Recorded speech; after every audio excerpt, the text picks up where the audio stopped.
Good morning students, good morning. आज हम लोग हिंदी लिटरेचर में चैप्टर 10 परीक्षा कहानी पढ़ेंगे।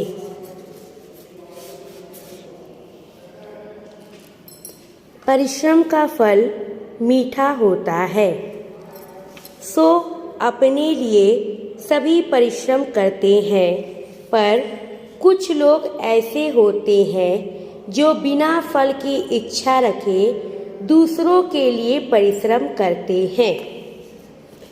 परिश्रम का मतलब होता है मेहनत। यहाँ कवि कह रहे हैं, यहाँ लेखक कह रहे हैं कि परिश्रम का फल बहुत ही मीठा होता है और अपने लिए, अपने काम के लिए सभी मेहनत करते हैं, सभी कोशिश करते हैं, आप लगन से अपने काम को पूरा करते हैं। लेकिन जो लोग अपने इस मेहनत और परिश्रम को दूसरों के लिए लगाते हैं, दूसरों के लिए अपने कामों को समर्पित करते हैं, वही लोग महान होते हैं, वही अच्छे लोगों की गिनती में आते हैं।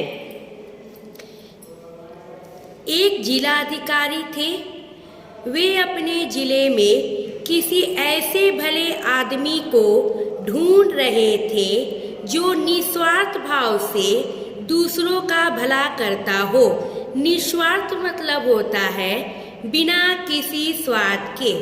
यानी एक गांव था, वहां पर एक जिलाधिकारी आते हैं और उस जिलाधिकारी उस गांव में, उस जिले में एक ऐसे इंसान की खोज कर रहे थे, एक ऐसे भले आदमी को ढूंढ रहे थे जो बिना किसी स्वार्थ के दूसरों की भलाई करता हो, दूसरों का भला सोचता हो। किसी की प्रशंसा कानों में पड़ते ही वे उसके बारे में और जानकारी जुटाने लगते थे। किसी की प्रशंसा मतलब होता है बड़ाई करना। यानी वह जिलाधिकारी जैसे ही कुछ सुनते थे कि यहाँ यह इंसान ने बहुत अच्छे काम किए हैं, कोई भी उनकी प्रशंसा करता था उनके कामों का, तो वो फटाक से दौड़कर उनके पास जाते थे, क्योंकि वे इस जिला में आए ही थे एक अच्छे इंसान की तलाश में कि वह अच्छे से दूसरों की भलाई कर रहे हो। एक बार उस जिला अधिकारी को एक गांव में ग्राम सभा की बैठक में भाग लेने जाना था। उस जिलाधिकारी को क्या था, उस गांव में एक ग्राम सभा की बैठक हुई थी, वहां भाग लेने वह जाना था, वहां वो मतलब जाने वाले थे। वे उस बैठक में शामिल होने के लिए गांव की ओर चल दिए। गांव की सड़क अध बनी थी। अध बनी मतलब आधी पक्की थी तो आधी कच्ची थी, यानी अभी आधी ही बनी थी।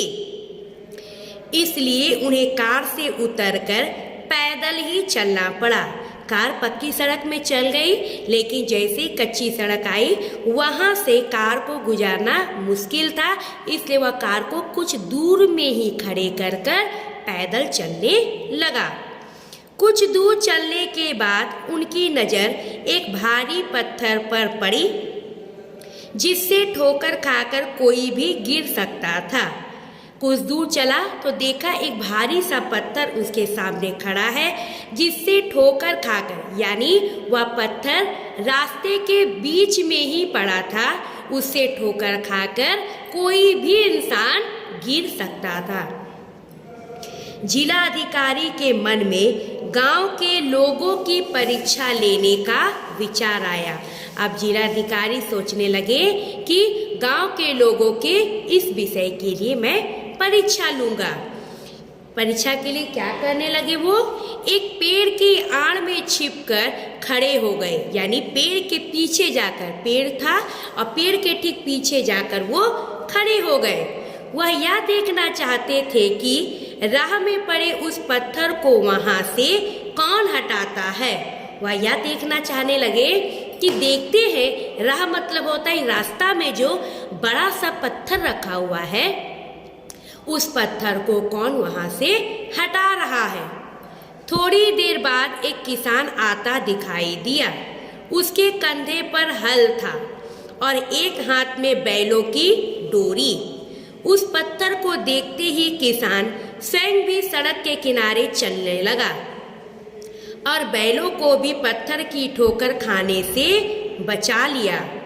तभी दूर से एक दूध वाला आता दिखाई दिया। सबसे पहले कौन आया?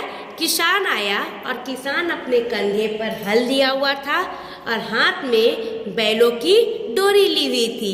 किसान क्या किया? उस पत्थर को नहीं हटाया बल्कि सड़क के किनारे से यानी साइड से होकर चलने लगा और ठोकर खाने से खुद को बचा लिया। तभी दूर से एक दूध वाला आता दिखाई दिया। सिर पर वजन होने से उसकी गर्दन आकाश की ओर उठी हुई थी। मतलब एक दूध वाला आता है और अपने सर पर उस वजन को लिया हुआ रहता है, दूध को लिया रहता है, जिसकी वजह से वो नीचे नहीं देख पाता। उसकी आंखें क्या होती है? ऊपर की ओर उठी हुई रहती है। बेध्यानी से यानी बिना कोई ध्यान दिए हुए बेध्यानी में वह पत्थर से ठोकर खाकर गिर पड़ा। अब उसका ध्यान कहीं और था और बेध्यान होकर वो पत्थर से ठोकर खाया और गिर गया। उसके घुटनों पर चोट लगी और सारा दूध सड़क पर गिर गया। दूध वाला कठिनाई से उठते हुए बड़बड़ाया, इतना बड़ा पत्थर रास्ते में पड़ा है और किसी ने नहीं हटाया। मेरा दूध तो गिर गया, अब मैं ग्राम सभा को दूध कैसे दे पाऊंगा? पूरा इतना बड़ा पत्थर था और किसी ने इस पत्थर को साइड नहीं किया और यह दूध मेरा सारा तो गिर गया। जो यह दूध कहाँ जाने वाला था? जहाँ जिलाधिकारी गांव में ग्राम सभा के पास जा रहे थे, वहीं पर यह दूध जाने वाला था। अब दूध वाला बोल रहा है, अब मैं ग्राम सभा में दूध कैसे दूंगा? दूध वाला लंगड़ाता हुआ अपने रास्ते चला गया। उसने भी पत्थर नहीं हटाया। तभी किसी साइकिल की घंटी सुनाई दी।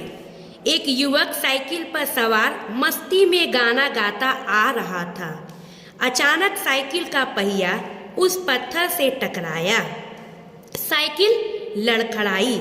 युवक गिरते गिरते बचा।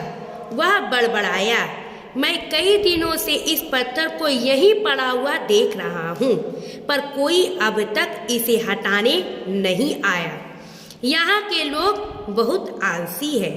युवक ने साइकिल आगे बढ़ाई और दूर निकल गया। क्या बोलता है कि यहाँ के लोग बहुत ही आलसी हैं जो अभी तक इस पत्थर को नहीं हटाए हैं, और मैं बहुत दिनों से देख रहा हूँ यह पत्थर यहीं पर गिरा है। ये कौन बोलता है? साइकिल पर सवार युवक बोल रहा है, लेकिन वह भी युवक उस पत्थर को नहीं हटाता है। युवक के जाते ही एक बुजुर्ग मतलब क्या होता है? बहुत बड़ा आदमी, मतलब पैसे से बड़ा नहीं, बुजुर्ग मतलब जैसे दादा नाना हुए ना घर के जो है, वैसे बुजुर्ग आदमी क्या करते हैं? सिर पर फलों की टोकरी लिए आए। वे भी उसी पत्थर से ठोकर खाकर गिर पड़े। उनके सारे फल बिखर गए। जिलाधिकारी ने बुजुर्ग की मदद के लिए कदम बढ़ाए ही थे कि उन्होंने देखा एक लड़का दौड़ता हुआ बुजुर्ग की ओर आ रहा है। मतलब क्या है? बुजुर्ग जैसे ही गिर गया तो जिलाधिकारी को रहा नहीं गया। वो छुप के तो देख रहा था सारी घटनाएं। तो वो अब क्या हुआ? निकल कर उस बुजुर्ग को उठाने के लिए दौड़ा, लेकिन जैसे ही वो जाने के लिए निकला तभी एक लड़का दौड़ता हुआ आता है और बुजुर्ग को उठाता है।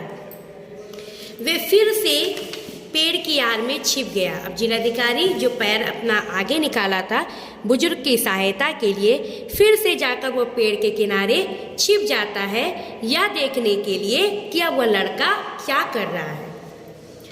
वह लड़का उस वृद्ध को, ओल्ड मैन, वृद्ध मतलब होता ओल्ड यानी बुजुर्ग, इसी को बोला जाता है बूढ़ा आदमी, उठाते हुए बोला, बाबा कहीं चोट तो नहीं लगी? नहीं बेटा, पर देखो सारे फल कैसे बिखर गए हैं। ये फल ग्राम सभा में बांटे जाने थे। मतलब ग्राम सभा में यह फल बंटता, लेकिन देखो सारा फल मेरा क्या हुआ, बिखर गया है। लड़के ने कहा, आप चिंता ना करें, मैं सब फल समेटकर टोकरी में रख दूंगा। लड़के ने फल समेटे, फिर फलों से भरी टोकरी उठाकर वृद्ध के सिर पर रखने में सहायता की। बुजुर्ग बालक को आशीर्वाद देते हुए चले गए। अब वह लड़का पत्थर को रास्ते से हटाने में जुट गया। जिलाधिकारी ने उस लड़के के पास आकर पूछा, बेटे तुम कौन हो? लड़के ने बताया, मैं गोपालन हूँ। कहाँ के रहने वाले हो? श्रीमान, मैं इसी गांव का रहने वाला हूँ। तुम स्कूल जाते हो ना? कौन सी कक्षा में पढ़ते हो? जी, मैं 5वीं कक्षा में पढ़ता हूँ। जिला अधिकारी ने अगला सवाल किया, तुम रोजाना इसी रास्ते से आते जाते हो? गोपालन ने कहा, नहीं, महीनों इस रास्ते पर आना नहीं होता। मतलब बहुत महीनों तक भी ये रास्ता से मैं आता जाता नहीं हो। जिलाधिकारी गोपालन से सारी बातें पूछता है। फिर आज किस लिए आए हो? अब बोलता है कि जब तुम इतने महीनों से इस रास्ते पर आते जाते नहीं हो तो फिर आज क्यों आए हो? तो बोल रहा है, आज पड़ोस के गांव के सरपंच को हमारी ग्राम सभा में आना है, मैं उन्हीं को लेने जा रहा हूँ। ठीक है। जिला अधिकारी उसकी पीठ थपथपाते हुए गांव की ओर चले गए और गोपालन दूसरे गांव की ओर।